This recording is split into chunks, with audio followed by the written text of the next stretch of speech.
Hey everyone, welcome back to the channel. In this quick tutorial, I will show you how to link your Cash App card to Apple Pay so you can enjoy fast, secure and seamless mobile payments.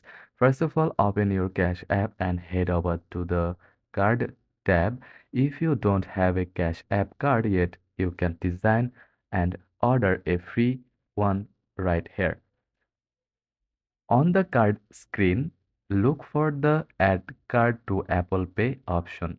If you don't see it, no worries. Go to your personal information settings, tap support and search for the Apple Pay setup link.